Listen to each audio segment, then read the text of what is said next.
मैं समझ रहा हूँ कि मेरी आवाज़ आप सब तक पहुँच रही है और अगर मेरी आवाज़ आपको मिल रही हो तो आप में से कोई ये कह सकता है कि अ, मेरी आवाज़ वहाँ तक पहुँच रही है।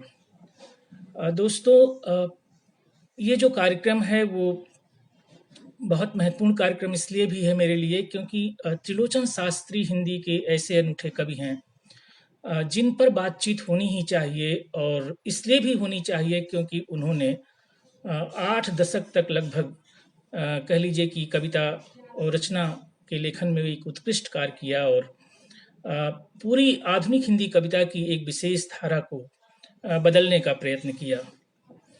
तो मैं त्रिलोचन जी पर बोलूं इसके पहले मैं जन सुलभ पुस्तकालय मंच का बहुत आभारी हूं और उसके जो संचालक हैं अर्पण कुमार जी जो खुद भी हिंदी के अच्छे कवि हैं, तो उनका मैं आभारी हूँ कि उन्होंने मुझे ये अवसर दिया कि मैं अपने प्रिय कवि त्रिलोचन पर आपसे कुछ बातें साझा कर सकूं और कुछ उनके बारे में बता सकूं और जो मैंने एक समझ उनको पढ़ते लिखते हुए पाई है उसके बारे में आपसे शेयर कर सकूं। तो जन सुलभ पुस्तकालय और उसके संचालक अर्पण कुमार जी का मैं आभार व्यक्त करता हूं और इसी के साथ अपनी बात शुरू करता हूं। अर्पण जी ने जब मुझसे बात की तो उन्होंने कहा कि आप क्या विषय रखेंगे, तो मैंने बताया कि मैं जो अपना विषय रखना चाहता हूँ वो ये कि जैसा मैंने त्रिलोचन जी को देखा और जैसा मैंने उनकी कविता को पढ़ते हुए, उनके साहित्य को पढ़ते हुए जैसा मैंने उन्हें जाना, तो मैं इसी विषय पर केंद्रित रहूँगा कि जैसा मैंने त्रिलोचन को देखा और जैसा मैंने त्रिलोचन को जाना। मित्रों, यहाँ पर त्रिलोचन पर मैं बात शुरू करूं तो सबसे पहले मेरे दिमाग में ये आता है कि मैं अपने इस कवि को कब पहली बार जाना और कब उसके बारे में एक जानने की जिज्ञासा पैदा हुई। बीए के अंतिम वर्षों में था, तो जब मैं प्रगतिशील कविता वगैरह इतिहास में पढ़ रहा था, आधुनिक हिंदी साहित्य के इतिहास में, तो त्रिलोचन शास्त्री से परिचित हुआ और उस परिचय के साथ साथ जब मुझे ये पता चला कि त्रिलोचन तो उसी जनपद के हैं जहाँ से मैं आता हूँ, सुल्तानपुर से, तो न केवल प्रगतिशील आंदोलन से जुड़े होने के कारण बल्कि अपने स्थानीय बोध के कारण भी मेरे मन में इच्छा जगी कि आखिर जो हमारे इतने निकट का कवि है और जिसकी इतनी प्रतिष्ठा है उसका व्यक्तित्व कैसा है, वो देखने में कैसा है, तो उसको करीब से जाना जाए। इस प्रक्रिया में बीए के बाद मैं एमए में दाखिला लिया जेएनयू में और वहाँ रहते हुए 92 से 97 के बीच में कह लीजिए कि कई अवसर ऐसे बने और कई समय ऐसे बने कि जब मैंने त्रिलोचन को बहुत नज़दीक से देखा और उनके साथ काफ़ी कुछ समय मैंने साझा किया। यहाँ मुझे श्याम सुशील जी दिखाई दे रहे हैं और एक समय तो श्याम सुशील जी के घर में लंबे समय तक त्रिलोचन जी रहे और कई बार मेरा भी उनके घर आना जाना हुआ और श्याम सुशील जी के ही घर पर मैंने एक बातचीत त्रिलोचन जी से की थी और वो बातचीत खुद मेरे साक्षात्कार जो त्रिलोचन जी के इंटरव्यूज़ की किताब है और जिसका संपादन श्याम सुशील जी ने ही किया है, उसमें वो छपी है। इसके अलावा भी वो जिन घरों में रहे वहाँ पर भी मैं गया और तो उनको बहुत निकट से जाना। त्रिलोचन जी की जो छवि थी, जब आप पहली बार उनसे मिले, जब मैं पहली बार उनसे मिला तो मुझे लगा कि कोई इतना विनम्र और सहज और अपने प्रति इतना निरपेक्ष और अपने प्रति इतना निस्संग भी कोई कवि हो सकता है। ये मेरे लिए कल्पनातीत था, कल्पना से परे था जब मैंने पहली बार त्रिलोचन को देखा। तो यानी कि एक निस्संगता, एक तटस्थता, अपने को लेकर के कभी कोई बहुत ज़्यादा आप कह सकते हैं कि इतना इतना भाव कोई कि मैं विशेष हूँ कोई, ये भाव बिल्कुल उनमें नहीं था। और यही सहजता, यही विनम्रता उन्हें उस कोट में खड़ा कर देती है कि जब मुझे बार बार अपने जीवन में पढ़ते हुए लिखते हुए अनुभव होने लगा कि जो व्यक्ति जितना बड़ा होता है, जिसमें जितना बड़ा कह लीजिए कि ज्ञान होता है, जिसकी भाव भूमि बहुत ऊंची होती है, वो अपने जीवन में उतना ही विनम्र होता है। ये बात मैंने त्रिलोचन जी को जान करके ही सीखा और ये अनुभव किया, और इसी से धीरे-धीरे ये जो भाव बना कि जिसमें जितने अच्छे फल होंगे, वो डालियाँ उतनी ही झुकेंगी। तो ये विनम्रता की बात है, ये त्रिलोचन में थी। एक वाकया आप लोगों के साथ मैं एक शेयर करना चाहता हूँ। एक बार त्रिलोचन जी कैंपस में आए तो केदार जी के यहाँ, केदारनाथ सिंह जो हिंदी के महत्वपूर्ण कवि हैं, उनके यहाँ वो आए, और केदार जी त्रिलोचन को अपना काव्य गुरु मानते मानते थे। और तो उनके यहाँ जब आए तो हम लोग बातचीत चल रही थी, और मैं ये बात इसलिए बता रहा हूँ कि त्रिलोचन जी कितने सहज हैं।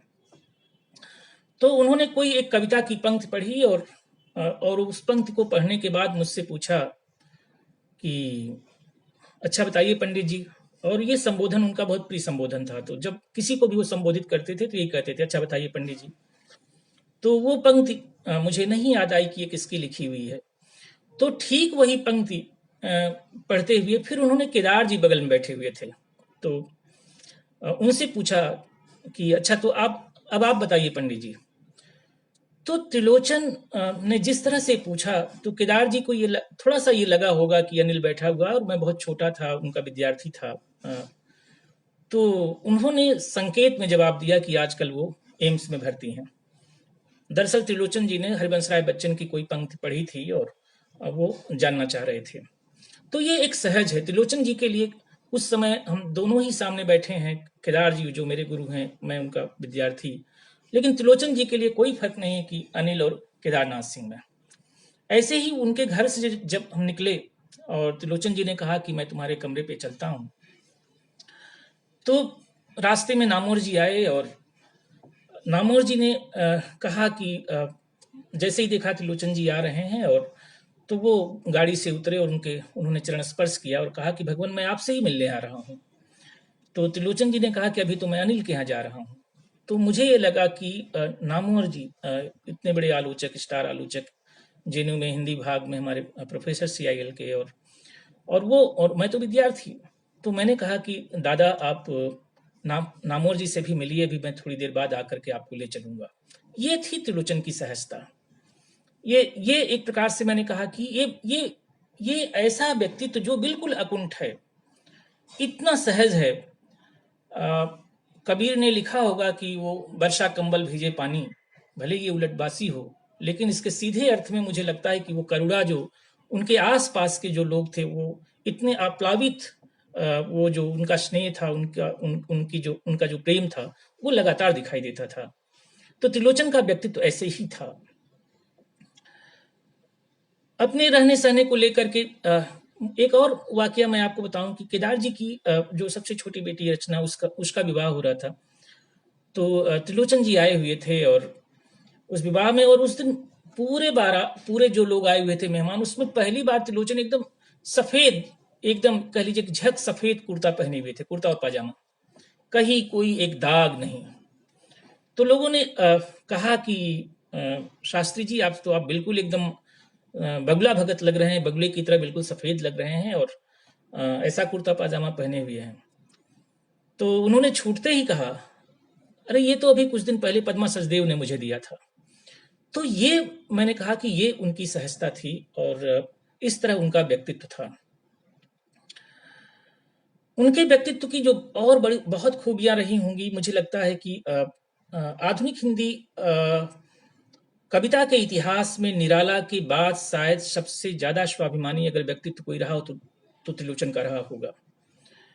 क्योंकि त्रिलोचन अपने जीवन के आरंभिक क्रम से ही जिस दुर्धर्ष जिजीविषा और संघर्ष के साथ, जीवन यापन के साथ कविता के क्षेत्र में आए थे, वो कोई बहुत, कह लीजिए कि कोई बहुत मामूली घटना नहीं थी, एक बहुत बड़ी घटना थी। और त्रिलोचन ने उस पूरे दौर को संघर्ष करते हुए जिस स्वाभिमान को बचाया होगा, और कितनी शिद्दत से बचाया होगा, ये कह लीजिए कि उनकी कविता में और उनके व्यक्तित्व में एक बहुत प्रमुख गुण रहा। लगभग मैंने कहा कि निराला की तरह, जो किसी भी लालच, किसी भी प्रलोभन, किसी भी तरह की जो दूसरी गतिविधियां होती जो साहित्येतर हो सकती हैं, जिसको आप सामान्य भाषा में गूढ़ागणित कह सकते हो, शायद ही कभी वो उस चक्कर में आए हों। अभी हाल में मैं अशोक वाजपेयी का एक संस्मरण पढ़ रहा था, अगले वक्तों के हैं लोग में। उसमें जिस तरह से ये बात कही गई है कि एक बार त्रिलोचन जब काम कर रहे थे तो ये हुआ कि उनको निराला सृजन पीठ पर उनकी नियुक्ति होनी चाहिए, और शुरू में तो मतलब त्रिलोचन जी ने अपना आवेदन तक नहीं दिया, और अगर दिया भी तो 1 या 2 लाइन 4 लाइन दिया, बहुत में कई कई बार तगादा करने के बाद।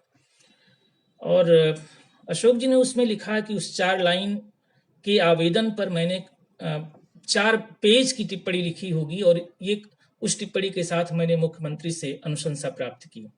तो मुख्यमंत्री उस समय अर्जुन सिंह थे, उन्होंने कहा कि पहली बार मैं ये देख रहा हूँ कि आप इस 4 पंक्ति के आवेदन पर आपने 4 पेज इतनी लंबी टिप्पणी लिखी।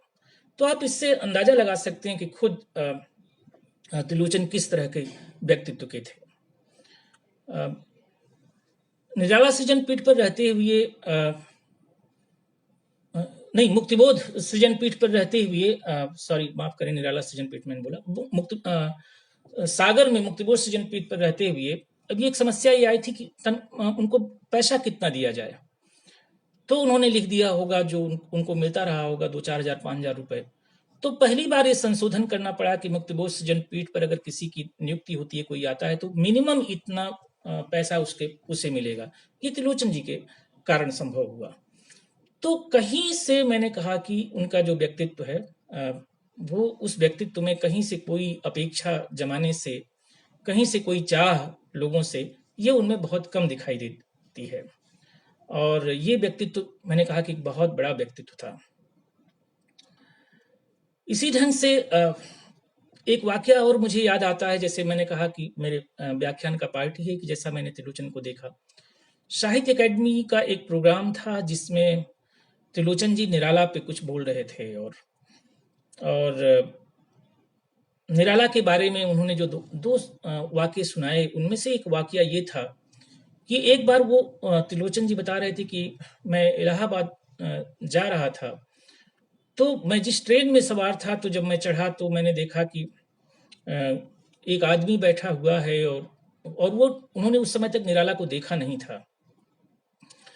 तो उन्होंने निराला को देखा नहीं था, तो जब वो ट्रेन पर चढ़ते हैं तो अपनी जगह बनाने के लिए किसी एक पहलवान जैसे आदमी को कहते हैं, उस्ताद थोड़ा सा उधर खिसको, मैं भी बैठ जाऊं।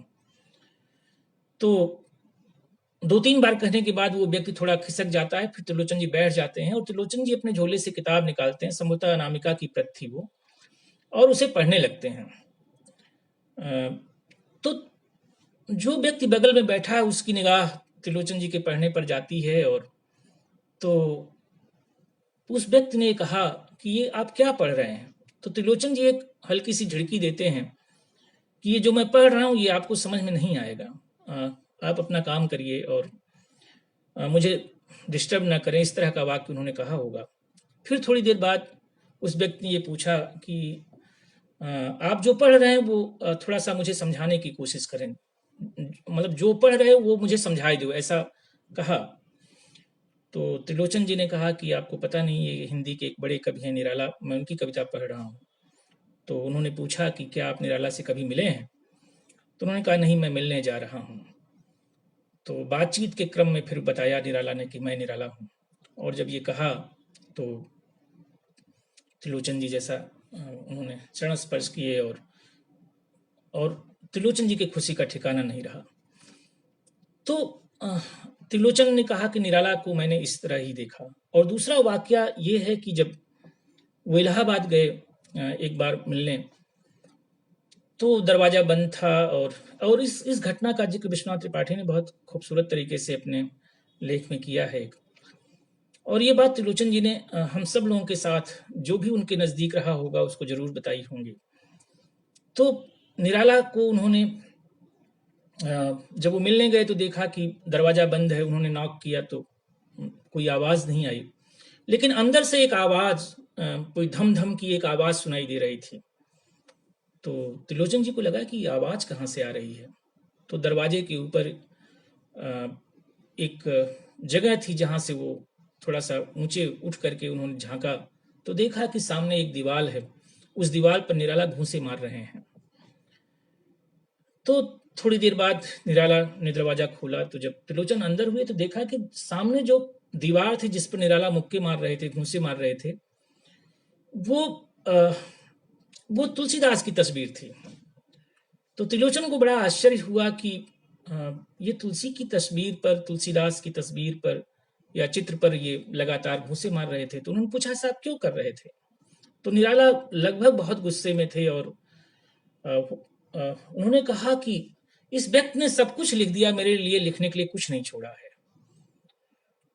तो ये दृश्य देख करके जो त्रिलोचन ने महसूस किया वो बड़ा अद्भुत था कि निराला जो है तुलसीदास से होड़ ले रहे हैं कि इसने सब कुछ लिख दिया, इस कवि ने सब कुछ लिख दिया है, मेरे लिए कुछ नहीं छोड़ा है। तो अपनी परंपरा में, एक रचनात्मक परंपरा में, कौन कवि कहाँ से क्या लेता है, किससे होड़ करता है, किससे प्रेरित होता है, ये संभवतः त्रिलोचन के यहाँ जो तमाम सारे संदर्भ आते हैं वो उन्होंने निराला से ही सीखा होगा। इसीलिए त्रिलोचन के भी सबसे प्रिय कवि अगर कोई हैं तो वो निराला हैं, लगभग शमशेर की तरह।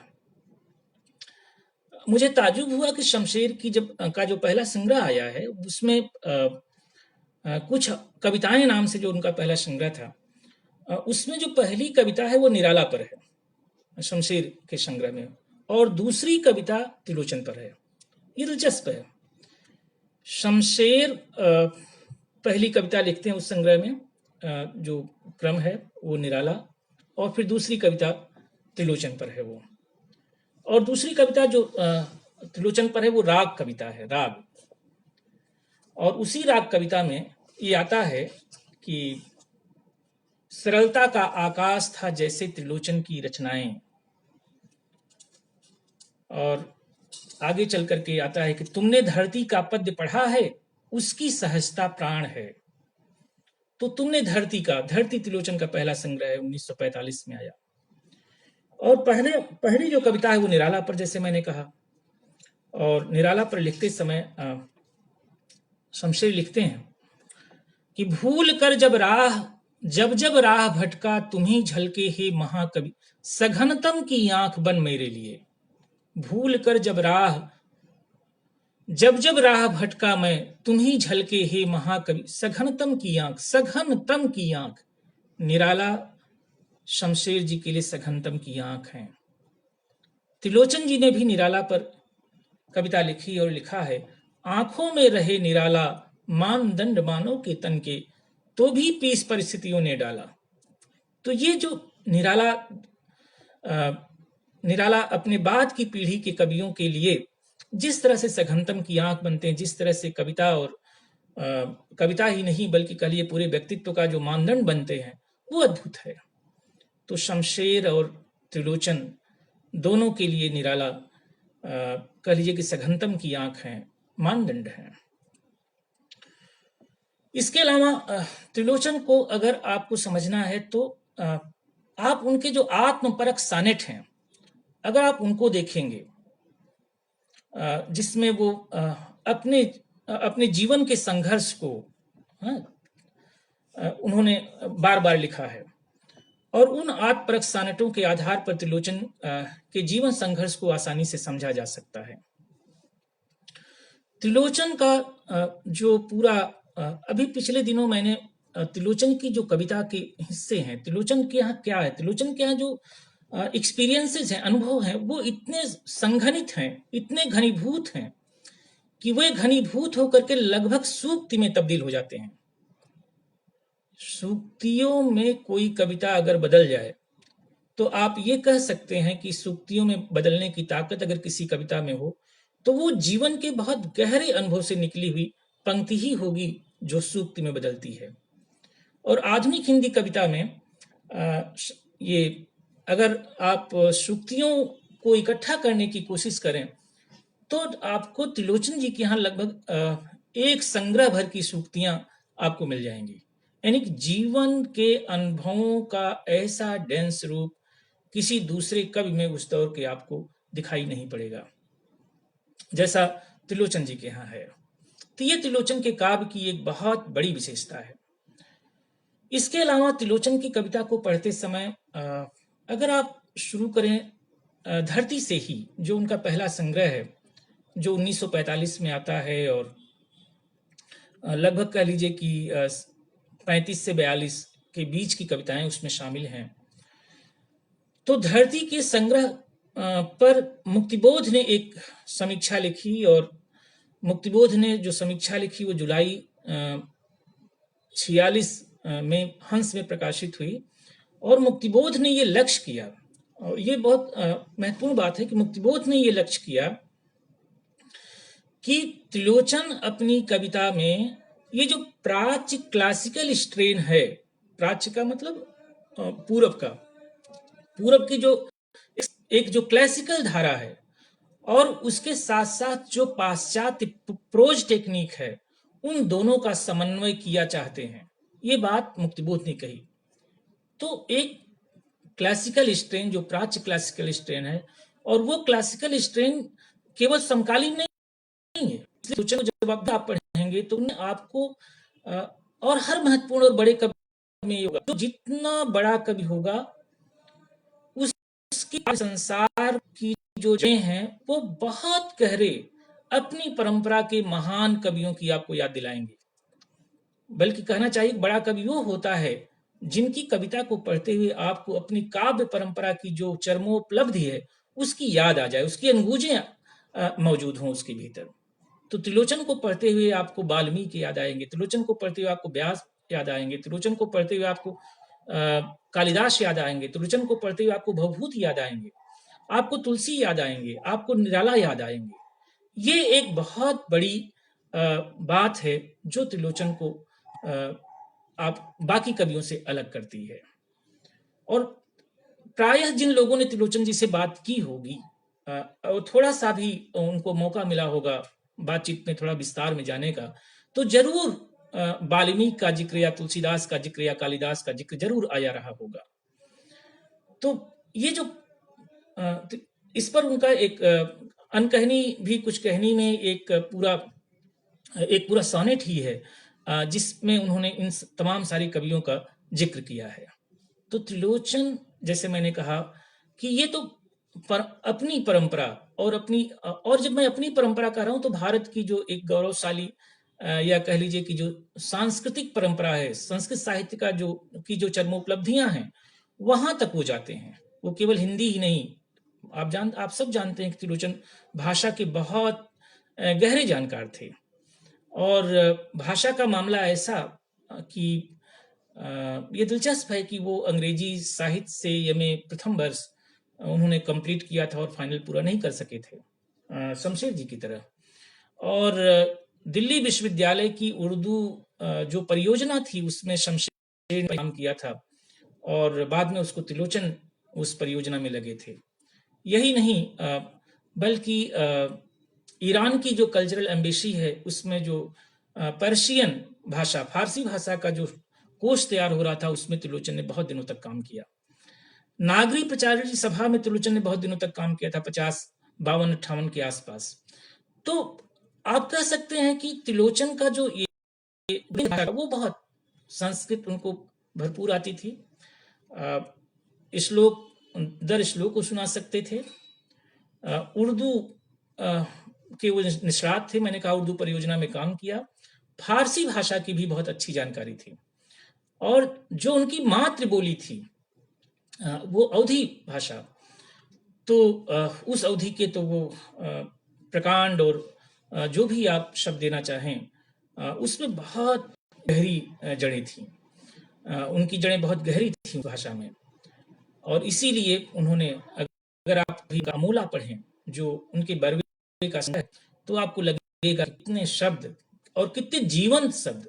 देखिए, शब्द का प्रयोग करना, भाषिक शब्दों का प्रयोग करना एक कवि के लिए सबसे महत्वपूर्ण बात यह है कि वो समाज में, कहते हैं ना ध्वनि ग्राहक हूं मैं, समाज में उठने वाली ध्वनियां पकड़ लिया करता हूं, या नए चित्र के साथ नई देता हूं भाषा। तो ये जो भाषा की जो शिनाख्त है समाज में, जो समाज टकसाल है भाषा की, वो भाषा वो ले आते हैं, एक जीवंत स्पंदित भाषा उनके यहाँ है। और इसीलिए कई बार वो कहते थे, फिर मैं कह रहा हूँ कि जिनसे भी वो मिलते थे वो जरूर कहते थे कि जब भी जाओ अपने घर गांव अगर है आपका, तो आप बहुत पढ़े लिखे लोगों से मत मिलने की कोशिश करो, बल्कि उनसे मिलो, उनसे बातचीत करो जो अभी बहुत ज्यादा पढ़े लिखे नहीं हैं। तो तुम्हें भाषा की ताकत वहां से मिलेगी। उनके पास जो भाषा होगी, भाषा वो जो शब्द हैं वो तुम्हें बहुत ताकत देंगे, वो ज्यादा काम के होंगे।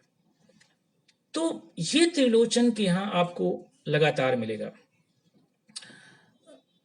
मैं कभी कल्पना करता हूं कि मैं कभी सोचता हूं कि त्रिलोचन जिस आप जानते हैं कि छायावाद के बाद जब प्रगतिशील आंदोलन आया, तो उनके साथ जो दो अन्य कवि थे, केदारनाथ अग्रवाल और नागार्जुन, और आगे चल करके शमशेर और मुक्तिबोध, ये पंच महाभूत जिसे राजेश जोशी ने कहा। तो इन कवियों में अगर आप त्रिलोचन को देखें तो भाषा का जितना रूप आपको मिलेगा, वो मैं ये तो कैसे कहूं कि बाकी के यहाँ इतना सघन रूप नहीं मिलेगा, लेकिन मैं ये कह सकता हूं कि भाषिक सजगता और भाषा का इतना रेंज शायद और दूसरे कवि के पास ना हो जितना त्रिलोचन जी के पास है।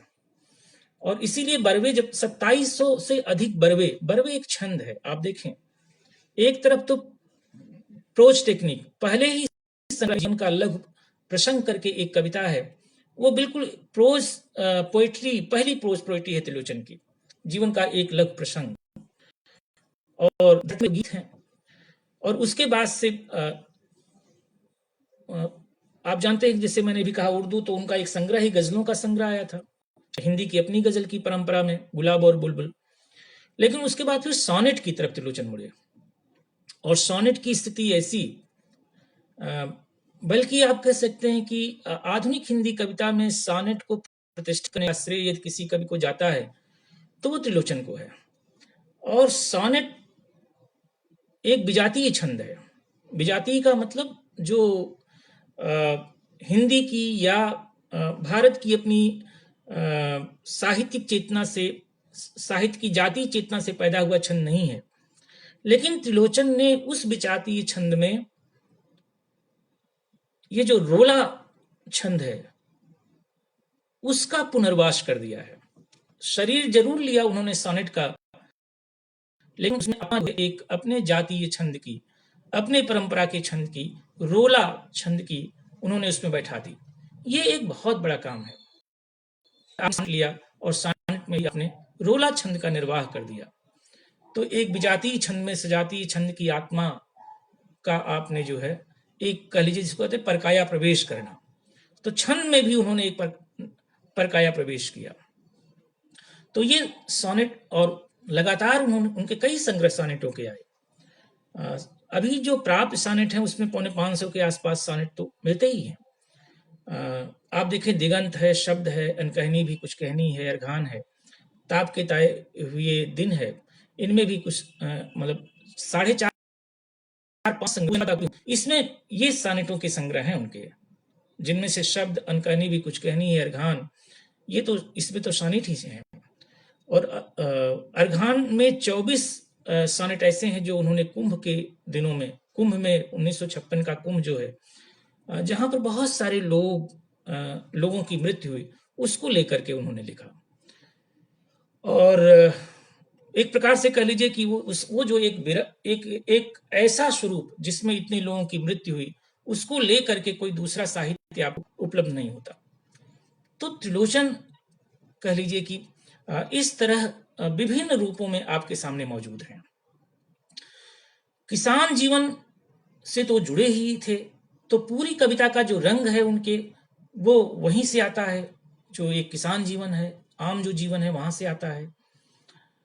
लेकिन आम जीवन में त्रिलोचन कैसा प्रयोग कर रहे हैं, अगर इसको आपको देखना हो तो धरती का जो पहला ही, धरती जो संग्रह है उसकी पहली कविता है, मुझे जगत जीवन का प्रेमी बना रहा है प्यार तुम्हारा। अब आप देखें कि प्यार जो है, प्रेम जो भाव है, अगर आप इस संग्रह में जो प्रेम है, त्रिलोचन का जो प्रेम है वो दिलचस्प जो त्रिलोचन का प्रेम कोई रोमानी या प्लूटोनिक प्रेम नहीं है, एकांत की खोज करता हो, बल्कि वो गृहस्थ और जीवन में जीते हुए एक दूसरे के धीरे धीरे ये प्रयास होता है। तो ये मुझे जगत जीवन का प्रेमी बना रहा है प्यार तुम्हारा। किसी से प्यार करने के साथ अगर कोई जगत जीवन से प्रेम करने लगे तो ये कितनी बड़ी एक कह लीजिए कि एक एक एक पराकाष्ठा है उस प्रेम की, कि आप व्यक्ति से आगे चल करके समाज तक पहुंचने की जो कोशिश है वो त्रिलोचन के यहाँ आपको मिलेगी। और ये एक गृहस्थ जीवन में ये जो प्रेम का प्रस्फुरण है वो लगातार आपको दिखाई देगा। नदी में ही एक कविता है, मिलकर वे दोनों प्राणी दे रहे खेत में पानी। आप लोग अगर गांव में जो पुराने समय में सिंचाई के साधन थे, उस समय ट्यूबवेलें वगैरह नहीं थी, तो तालाब से नालियों के सहारे पानी ले जाया जाता था और फिर एक डलिया नुमा दोनों तरफ रस्सी बांध करके फिर लोग उस पानी को तालाब से, चूंकि नाली ऊपर होती थी, वहां डालते थे, फिर वो खेत में जाता था। इसको कहते हैं दुबला उबहना। ये अवध में दुबला बोला जाता है उसे, और कुछ लोग बेड़ी उबहना भी कहते हैं। तो उसमें क्या है कि दो प्राणी हैं, यानी कि पति पत्नी है, किसान है, और वो दुबला से उलीच रहे हैं और पानी उलीच करके खेतों में डाल रहे हैं। तो उसमें एक जगह जिक्र आता है उस कविता में कि वो एक दूसरे को पानी में बहते बहते एक दूसरे को देखते हैं, एक दूसरे की आंखों में देखते हैं, और उन आंखों में जो देखने का जो, अब आप देखें आंखों में देखना, जो एक किसान जीवन जब काम करते हुए किसी की आंख में देखता है और वो उसकी पत्नी है, तो वो ये देखता है कि क्या अब हम थक तो नहीं गए हैं, अभी काम और किया जा सकता है या नहीं। ये जो देखना है वो परस्पर जो जीवन है, एक जो सहजीवन है, उस परस्पर सहजीवन को एक ताकत देता है।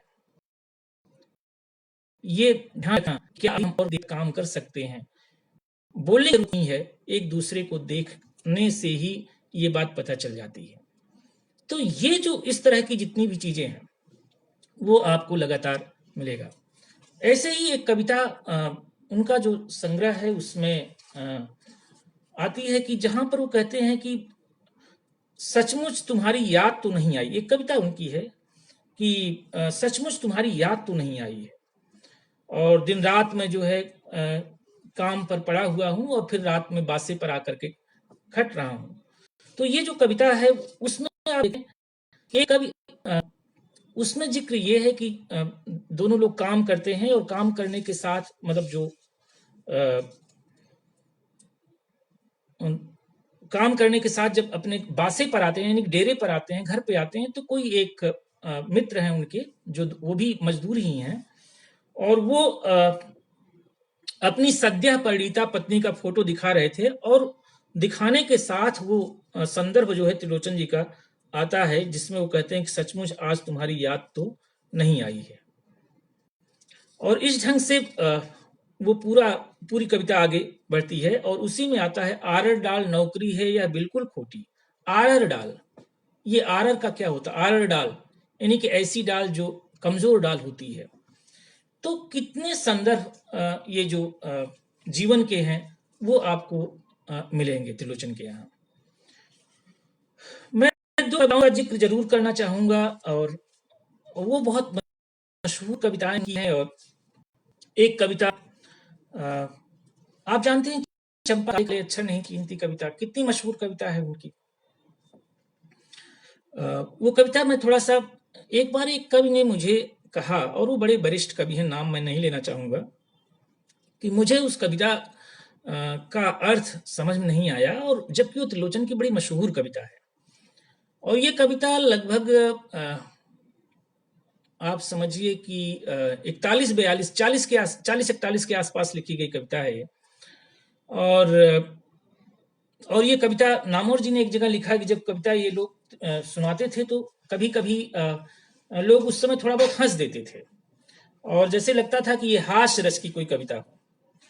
लेकिन आगे चल करके ये कविता कितने सेट से लेकर के आती, कितने अर्थ के कितने उसमें कितने अर्थ भरे हैं, ये देखना बड़ा दिलचस्प है। और ये कविता दिलचस्प ये है कि जो ये चंपा काले काले अक्षर नहीं चीनती, अब देखें चंपा, और ये जब मैंने कभी त्रिलोचन जी से पूछा तो वो चंपा से मिले थे। चंपा एक बच्ची है जिसकी भौतिक अवस्थिति थी, और वो एक जगह जाते हैं, रास्ते में रुकते हैं, तो वो चंपा के घर में रुकते हैं, और चंपा फिर वो आती है और इस तरह से बातें करती है।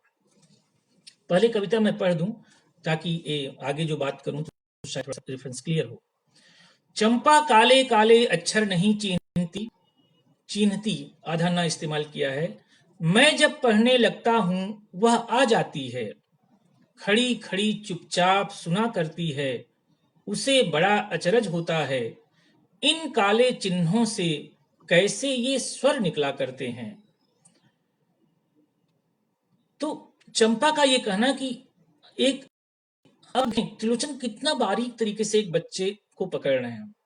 बच्ची कहती कि आप ये जो पढ़ रहे हैं कैसे पढ़ लेते हैं, ये तो चिन्ह है, केवल काले काले चिन्ह है।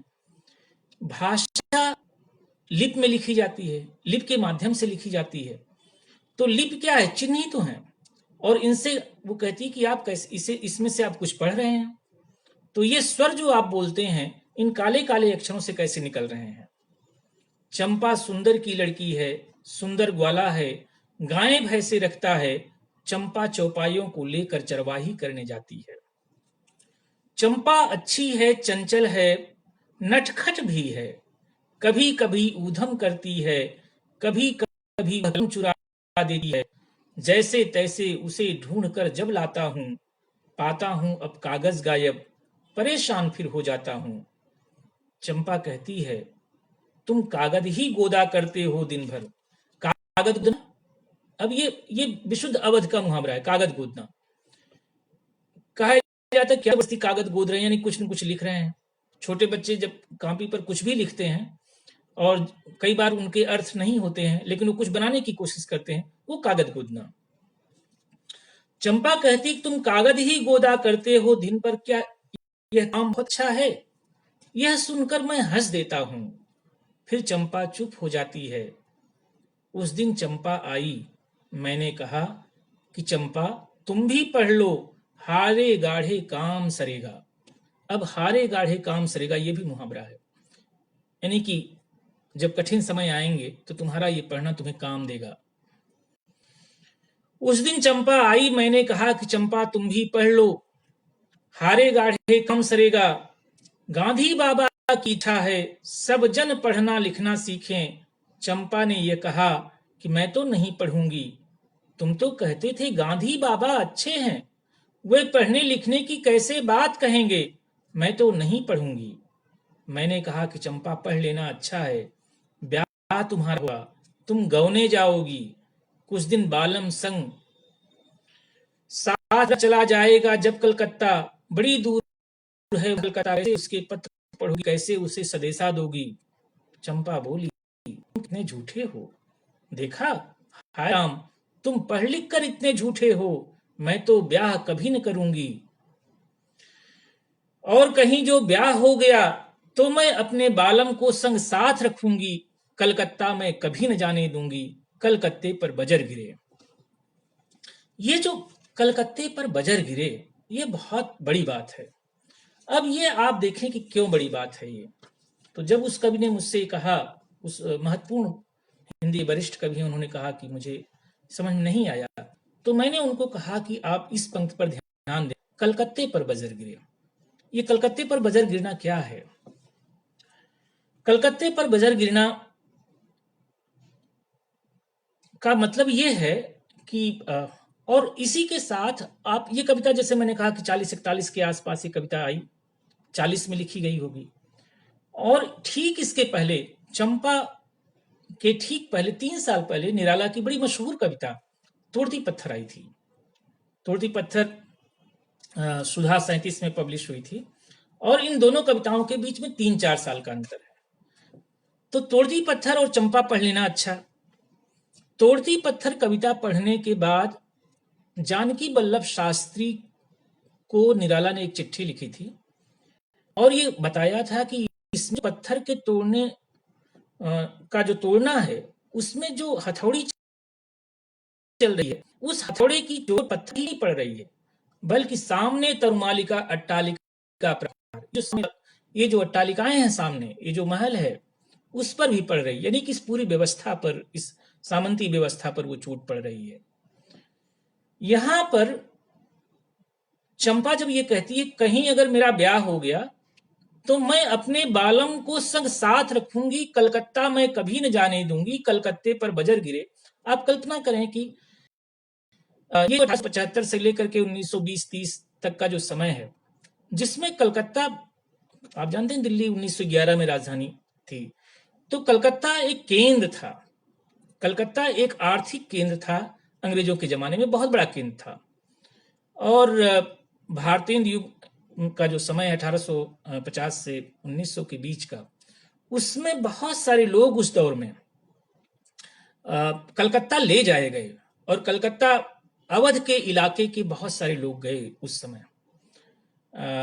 और अवध के साथ साथ भोजपुरी का जो क्षेत्र था, पटना के पश्चिम का जो इलाका है, वहां से बहुत सारे लोग कलकत्ता ले जाए गए और काम के नाम पर ले जाए गए और बाद में वहां से ट्रिनिडाड वगैरह, सूरीनाम वगैरह और जो अंग्रेजों के दूसरे उपनिवेश थे वहां पर उन सबको भेज दिया गया। तो बहुत सारे लोग उसमें से लौट करके नहीं आए और एक धीरे धीरे एक मिथ में बदलता हुआ शहर हो गया कि जो लोग जाते हैं लौट करके नहीं आते। लौट करके क्यों नहीं आते? एक तो मैंने कहा कि बाहर भेजे गए, दूसरा कलकत्ता में बहुत बड़ा अकाल पड़ा और कई बार पड़ा। कहते हैं कि 1875 से लेकर के 1920-30 के बीच में जो अकाल पड़ा, उसमें करोड़ों की संख्या में लोग मरे भारत में। तो कलकत्ता में वो अकाल, भीषण अकाल था, तो कलकत्ता में बहुत सारे लोग मरे। और कलकत्ता में जो लोग मरे, जाहिर सी बात है कि उनमें वही लोग ज्यादा थे जिनकी आर्थिक स्थिति बहुत कमजोर थी, जो मजदूर यहाँ से गए थे पलायन, मतलब यहाँ से गए हुए थे काम करने, उनमें से ज्यादातर लोग थे। तो उस समय तो कोई रेल, डाक, तार वगैरह की इतनी व्यवस्थाएं नहीं थी कि उनके बारे में सूचना मिल पाती कि वो नहीं रहे। तो धीरे धीरे पूरब, मतलब पूर्वी उत्तर प्रदेश के लिए, या जैसे मैंने कहा कि पटना से पश्चिम और अवध का इलाका, लखनऊ के बीच के इलाके के लोगों के लिए कलकत्ता एक मिथ में बदल गया कि वहां लोग जाते हैं लौट करके नहीं आते। तो उस जमाने में एक समय में जब ये कहा जाता था कि रेलिया न बैरी जहाजिया न बैरी ई पैसवा बैरी हो, संयक लई गई विदेशवा ई पैसवा बैरी हो। ये विदेशिया जो नाटक है भिखारी ठाकुर का, ये जो पूरी विधा ही आई वो इसी प्रक्रिया में आई। तो इस कविता में अगर ये आता है कलकत्ता में कभी न जाने दूंगी, कलकत्ते पर बजर गिरे, तो कलकत्ते पर वज्र, चंपा का ये एक भोला कथन जरूर है कि कलकत्ते पर वज्र गिरे, लेकिन कलकत्ता का ऐश्वर्य, सारा तिलिस्म जो ये बनता है कलकत्ता का, वो एकाएक चकनाचूर हो जाता है। बड़ा कवि इसी तरह से व्यवस्था पर चोट करता है कि हम जहां हैं वहीं रहेंगे, वहीं संघर्ष करके अपना जीवन यापन कर लेंगे, लेकिन हम किसी ऐसी जगह हमें फंसने की जरूरत नहीं है। ये बात कौन कह रहा है? वो चंपा कहती है, छोटी सी बच्ची। तो कितनी बड़ी बात है ये। तो शक्ति और धन का स्रोत, जो इतना बड़ा स्रोत कलकत्ता उस जमाने में है, एक झटके में धराशायी हो जाता है। तो ये कविता इसलिए बहुत महत्वपूर्ण कविता बनती है। और तो त्रिलोचन इसी तरह का, आप देखें नगई महाराज ऐसी कविता त्रिलोचन ने लिखी, भोरई केवट जैसी कविता त्रिलोचन ने लिखी, चित्रा जाम्बोरकर जैसी कविता त्रिलोचन ने लिखी।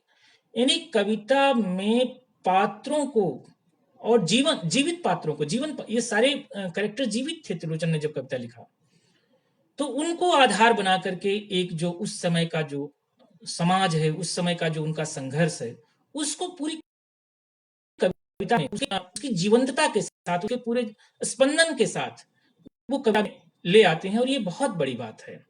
नगई महरा बहुत बड़ी कविता, कई लोगों का ध्यान जरूर गया है, लेकिन जितना काम होना चाहिए उस पर नहीं हुआ है। और वो कविता इसलिए भी महत्वपूर्ण है क्योंकि नगई का जो पूरा चरित्र है, जिस तरह से त्रिलोचन ने उठाया है उस कविता में, वो इसलिए भी महत्वपूर्ण है कि किस तरह से भारतीय समाज में जो हाशिए पर रह रहा व्यक्ति है, वो भी अपनी परंपरा और अपनी संस्कृति और अपने समाज के भीतर किस तरह से विद्रोह करके अपना एक ऐसा व्यक्तित्व सामने ले आता है। वो व्यक्तित्व जो है, आप कह लीजिए कि जीवन और समाज के लिए कह लीजिए कि ऑक्सीजन देने का काम करता है। और ये बात उसमें है, उस कविता में है। तो त्रिलोचन इस तरह के एक बड़े कवि हैं।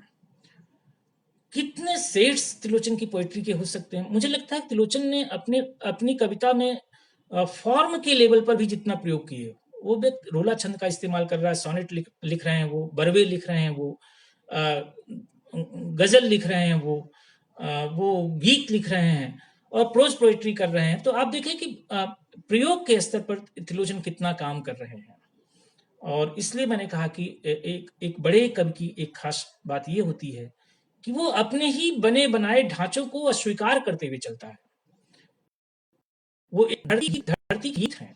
धरती के गीतों पर उस जमाने मुक्तिबोध, जैसे मैंने कहा अभी आपको एक संदर्भ दिया, वो लहालोट थे। बड़ी तारीफ करें मुक्तिबोध धरती को पढ़ते समय। शमशेर धरती को पढ़ते समय कितनी तारीफ करते हैं। और सारनाथ की एक शाम जो कविता है, उसमें शमशेर बहुत महत्वपूर्ण वो कविता है जो त्रिलोचन के लिए उन्होंने लिखी है।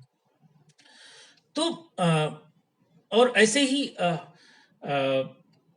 तो एक तरफ मैंने कहा धरती के गीत हैं, फिर आप गजल लिखते हैं तो आप क्या करते हैं, अपने फॉर्म को तोड़ते हैं।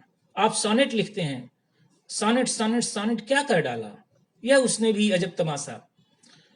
नागार्जुन ने त्रिलोचन पर एक संस्कृत भाषा में कविता लिखी है, वो त्रिलोचन को लेकर के केंद्र में रख करके वो कविता है। तो चतुर्दश पदी साधितो येन सिद्धिता, ये जो चतुर्दश पदी है सोनेट, इस पर त्रिलोचन की सिद्धि है। तो ऐसी बात उन्होंने कही। यद्यपि नागार्जुन को सोनेट बाजी, वो कहते हैं मुझे त्रिलोचन की सोनेट बाजी पसंद नहीं है, लेकिन अब त्रिलोचन तो क्या नहीं कर सकते। तो बाबा नागार्जुन ने उन्हें किंवदंती पुरुष कहा।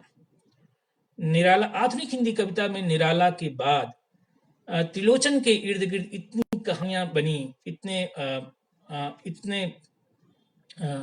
इतने संदर्भ आए कि कोई उन्हें हिंदुस्तान का इजरा पाउन, जैसे मैंने अभी एक पोस्ट मैंने कहीं लिखी थी कल परसों में ही, तो एलन गिन्सबर्ग उन्हें हिंदुस्तान का इजरा पाउन कहते हैं।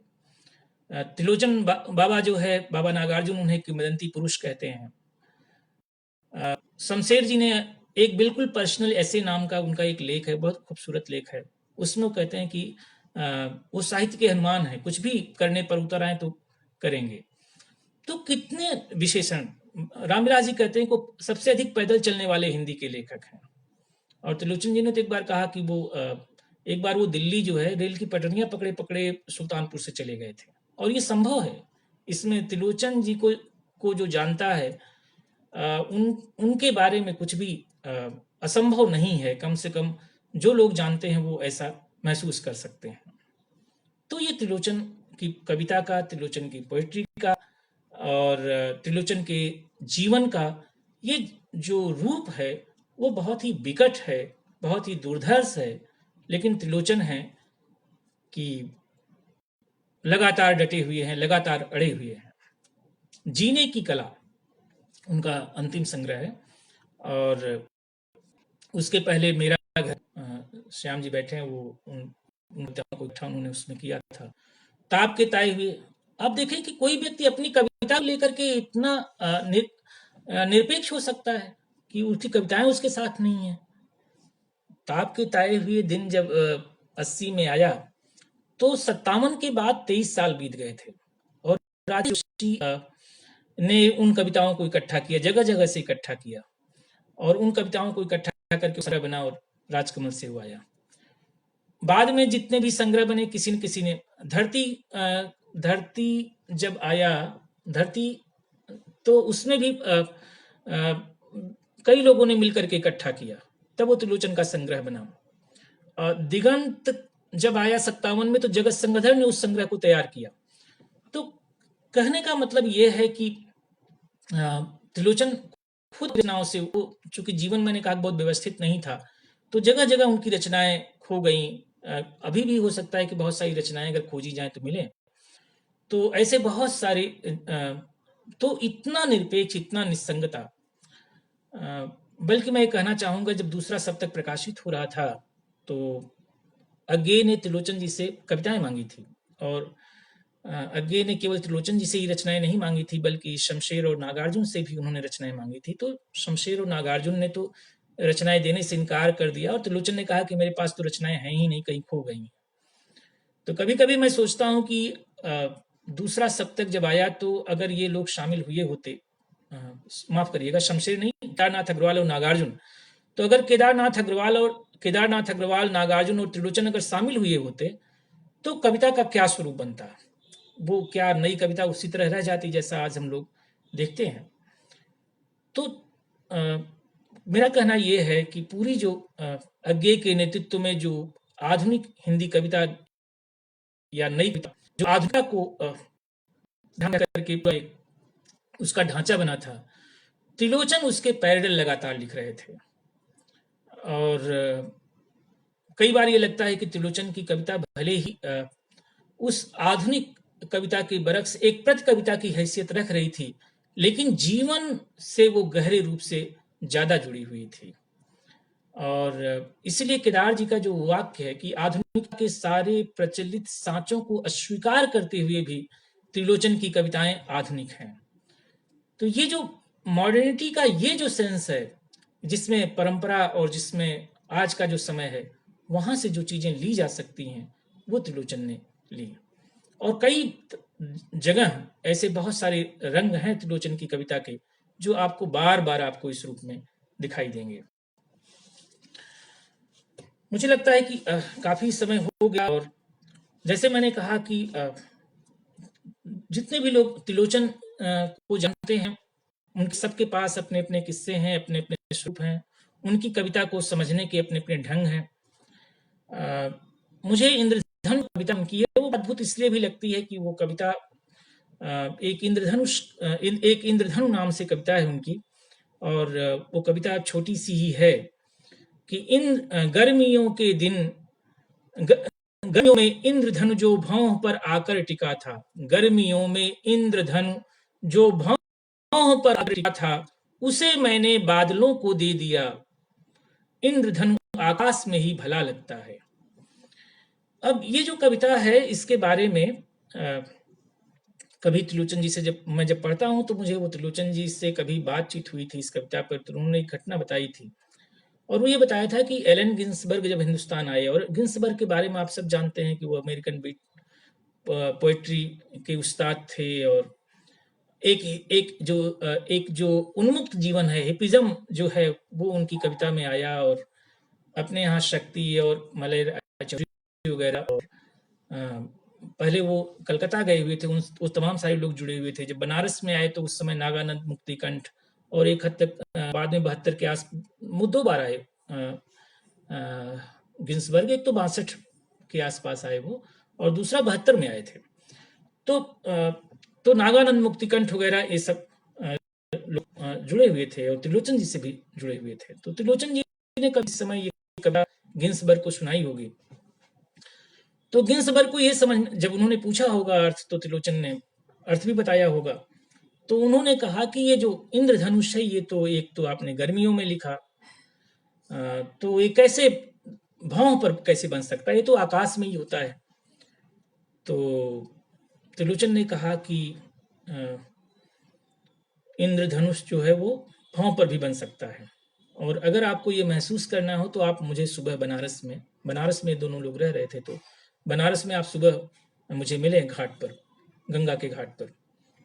तो गिन्सबर्ग सुबह मिले, और सूर्योदय के 1-1.5 घंटे पहले दोनों ने खूब कसरत की, खूब दंड बैठक की, खूब सपाटे किए, और थोड़ी देर में पसीने से एकदम लथपथ गिन्सबर्ग। तो त्रिलोचन ने कहा कि ये सपाटा लगाते हुए अब देखो सूरज निकल रहा है, जो उस सूरज को इस भाव से देखो तो सूरज नहीं दिख रहा था, बल्कि वो कलर दिख रहा था, वो रंग दिख रहे थे, जो विबग्योर है, वायलेट है, इंडिगो है, ग्रीन है, ऑरेंज है, ये जो प्रकाश के सात रंग हैं, वो उनके भाव पर, वो जो बबल्स बन जाते हैं उस पर वो दिख रहे थे। तो गिन्सबर्ग ने कहा कि ये तो अद्भुत है, और उन्होंने फिर कहा कि त्रिलोचन प्रकृति का जितना सूक्ष्म निरीक्षण त्रिलोचन में मिलता है वो बहुत मुश्किल से मिलता है, और जो इमेजेस ये बनते हैं उससे, वो इमेजेस इस तरह के हैं कि उन्होंने कहा कि ये तो हिंदुस्तान का इजरा पाउंड है। ये बात अलीगढ़ में एक भाषण में कही। आप सब गिन्सबर्ग तो चूंकि उसकी मशहूर कविता हाउल और कदिश, कदिश को तो बनने में बड़ा लंबा समय लगा, जो अपनी मदर को लेकर के वो कविता उन्होंने लिखी है। और हाउल कविता को पढ़ते समय बनारस में कहा जाता है कि गिन्सबर्ग तो चूंकि थोड़ा, मैंने कहा, हिपिज्म था, तो वो कपड़े उपड़े उतार दिए थे, तो वहां पर उन्हें निकाला दे दिया गया था। तो इस तरह से गिन्सबर्ग जो है, गिन्सबर्ग तो त्रिलोचन जी से जो लोग भी मिले होंगे तो कई बार वो गिन्सबर्ग के बारे में बात करते हुए कहते थे कि वो उसके उसके पास एक बॉयफ्रेंड था जो उसकी पत्नी होता था। तो वो जो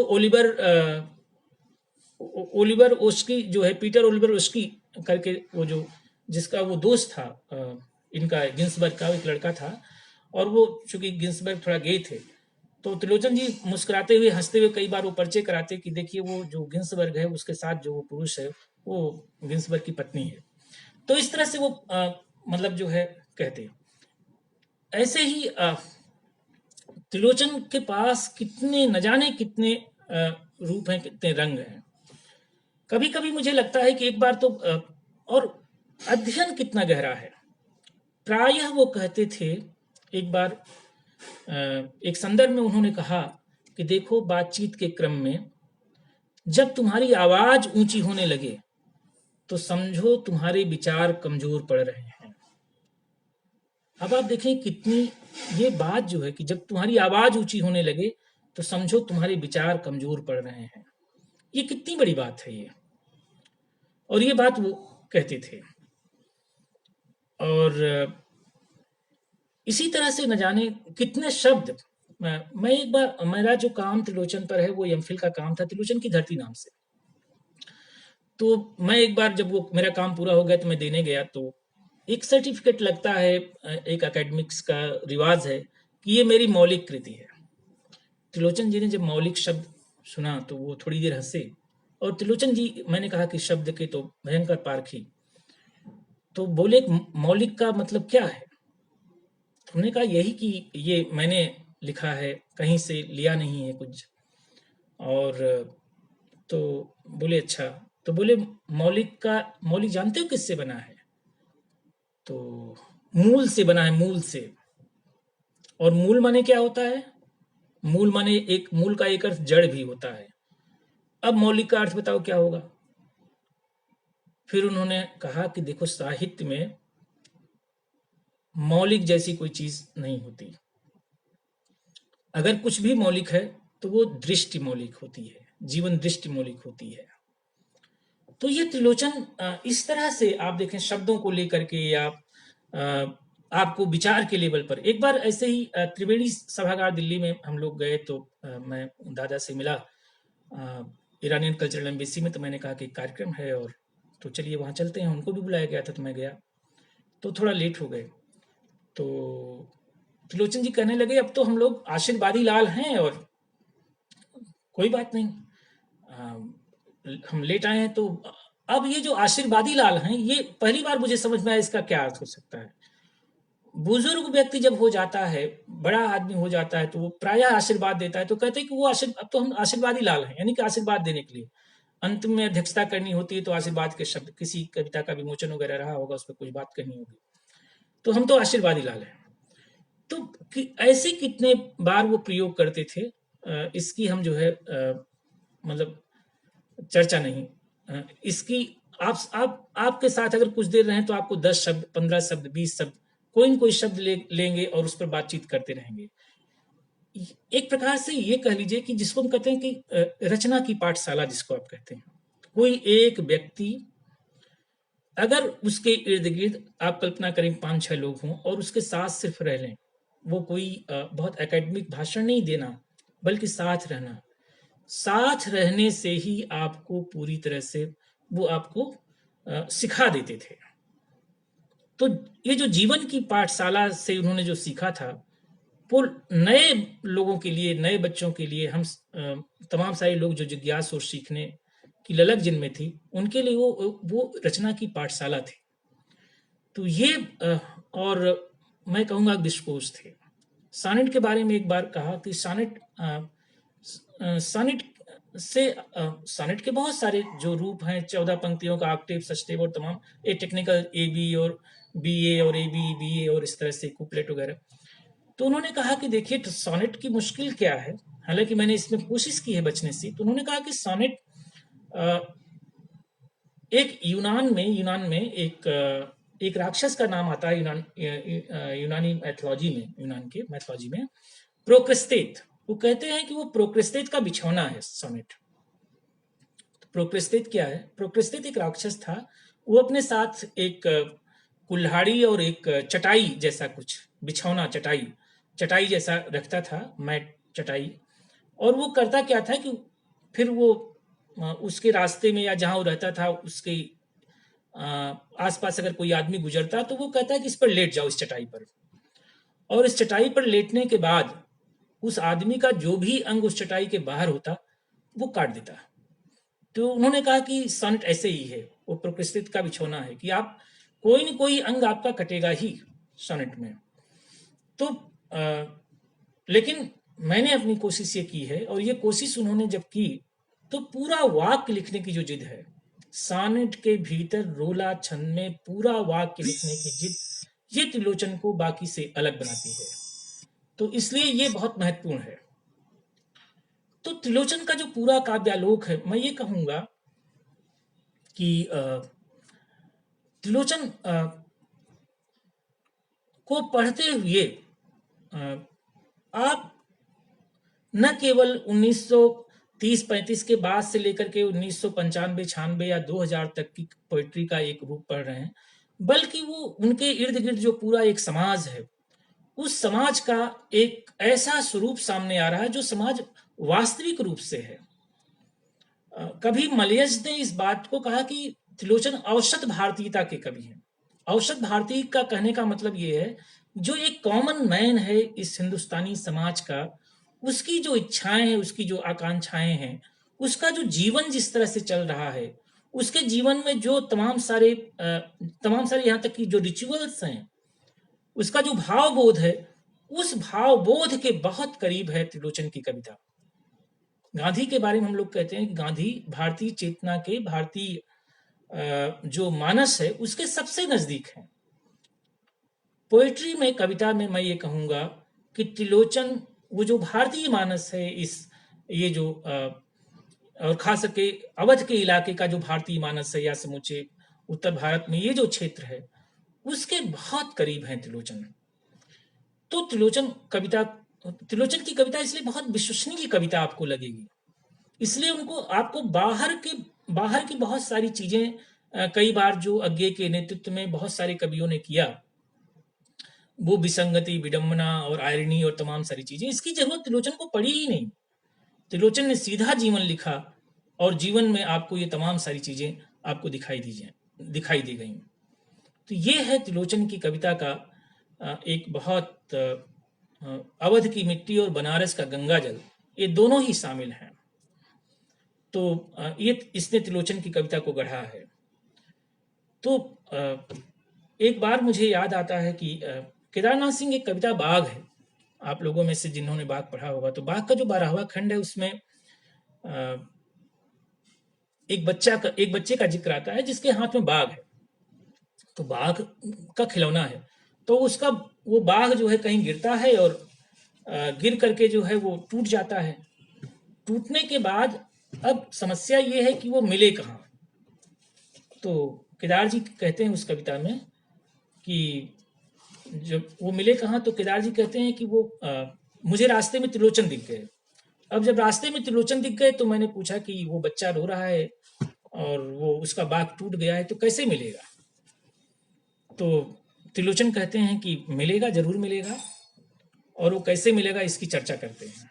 मैं वो कविता का हिस्सा आपके सामने थोड़ा पढ़ता हूँ और मुझे लगता है कि मैं अगले 5-7 मिनट में अपनी बात पूरी करूँगा क्योंकि थोड़ा टाइम भी ओवर ही हो रहा है। तो अब क्या किया जाए मैं सोच ही रहा था। मैं ये बाघ कविता का जो 12वां हिस्सा है उसका पढ़ रहा हूँ जिक्र।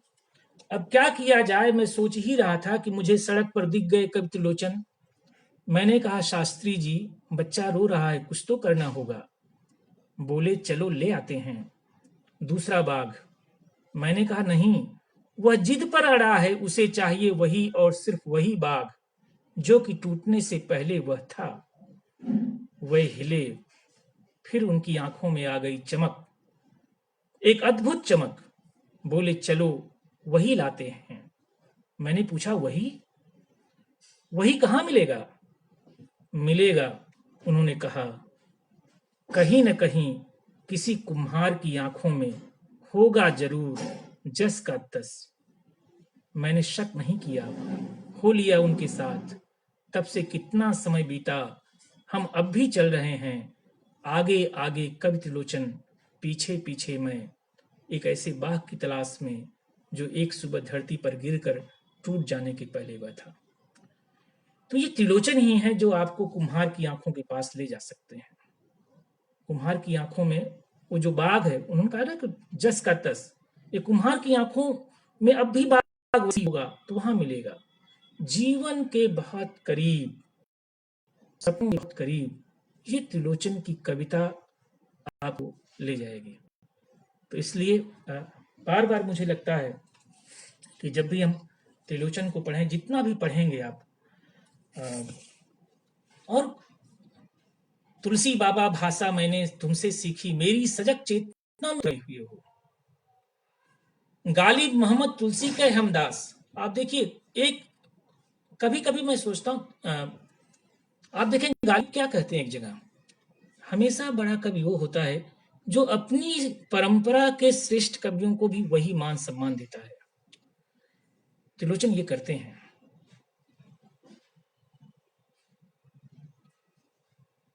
तुलसीदास में कितनी विनम्रता रही होगी जब उन्होंने कहा होगा कि कवि विवेक एक नहीं मोरे सत्य कहूं लिख कागज कोरे। दम्भ नहीं है बिल्कुल। बड़े कवियों के यहाँ दम्भ एकदम तरल होकर के निकल जाता है। आपको जब अपनी अपनी रचनात्मक आपको जब रचना का आनंद मिलने लगे रचनात्मक आनंद जिसको हम कहते हैं तो वो फिर सारी चीजें खत्म हो जाती हैं। त्रिलोचन उस कोट के रचनाकार हैं। तो जायसी एक जगह कहते हैं हाँ सब कवियों के पछ लगा मैं तो सारे कवियों से पीछे हूं। गालिब कहते हैं कि कहते हैं अगले जमाने में कोई मीर भी था रेखते कि तुम ही उस्ताद नहीं हो गालिब कहते हैं अगले जमाने में कोई मीर भी था। तो ये इन सब कवि अपने से पूर्ववर्ती कवि जो महान हुए उनके प्रति अपना अपने अपने प्रणाम को भेजा है उनकी उनकी उनके रिक्त को स्वीकार किया है। तो त्रिलोचन लगभग वैसे ही विनम्र है। तो लगभग उसी तरह से कि मैं तो सारे कवियों का दास हूं। ये विनम्रता मैंने बार बार कहा कि जितना ज्यादा जिस कवि में रचनात्मक संभावनाएं रचनात्मक क्षमताएं होंगी वो कवि उतना ही विनम्र होता जाएगा उतना ही उसका व्यक्तित्व अकुंठ होता जाएगा। उसके भीतर कोई ऐठन नहीं होगी। उसको ये बात बताने की जरूरत नहीं कि मैं बहुत कुछ जानता हूं। तो इस तरह का जो व्यक्तित्व है वो त्रिलोचन जी का था। मुझे फिराक साहब का एक शेर याद आ रहा है जो फिराक ने लिखा था कि आने वाली पीढ़ियां तुम पर रश्क आने वाली नस्लें तुम पर रश्क करेंगी हम अश्रो जब उनको ख्याल आएगा। यहाँ फिराक की जगह त्रिलोचन रखना चाहूंगा। जब उन आने वाली नस्लें तुम पर रश्क करेंगी हम अश्रो जब उनको ख्याल आएगा कि तुमने त्रिलोचन को देखा था। तो जिन्होंने त्रिलोचन को देखा है जिन्होंने त्रिलोचन को के साथ जिया है जिन्होंने त्रिलोचन की कविता को जिया है पढ़ा है निश्चित तौर पर हम सब कह सकते हैं कि हमने देखा है त्रिलोचन को हमने पढ़ा है त्रिलोचन को ये एहसास, ये जो एक गर्व का एहसास, ये अपने आप में एक बड़ी ताकत है, ये हमारी बड़ी पूँजी है। तो मैं अपने इस पुरखे कवि को अपनी जातीय परंपरा जो शब्द है रामविलास जी का बहुत महत्वपूर्ण शब्द है कि आधुनिक हिंदी कविता की और भारतीय परंपरा के इस कवि को मैं अपना प्रणाम निवेदित करता हूँ। और अंत में मैं ये अवसर उपलब्ध कराने के लिए मैं जनसुलभ पुस्तकालय मंच और उसके संचालक भाई अर्पण कुमार जी को बहुत धन्यवाद देता हूँ और यहीं पर अंत में मैं अपनी बात समाप्त करता हूँ। आप सब मित्र बहुत सारे लोग लगातार जुड़े रहे। मुझे क्षमा करें कि मैं बीच में बातचीत के क्रम में नाम नहीं ले पाया, क्योंकि मुझे लगता है कि बातचीत के क्रम में क्रम टूटता है। लेकिन अभी जो मेरे नाम सामने आ रहे हैं, उदयभान जी हैं, निर्मला जी हैं, तारानंद वियोगी हैं, नागार्जुन पर बहुत अच्छी किताब उनकी है, उनके जीवन को लेकर के। तो मैं आप सबका बहुत-बहुत आप सब के प्रति बहुत-बहुत आभार व्यक्त करता हूँ कि आप सब यहाँ आए और मेरी इस बातचीत को आपने सुना। धन्यवाद।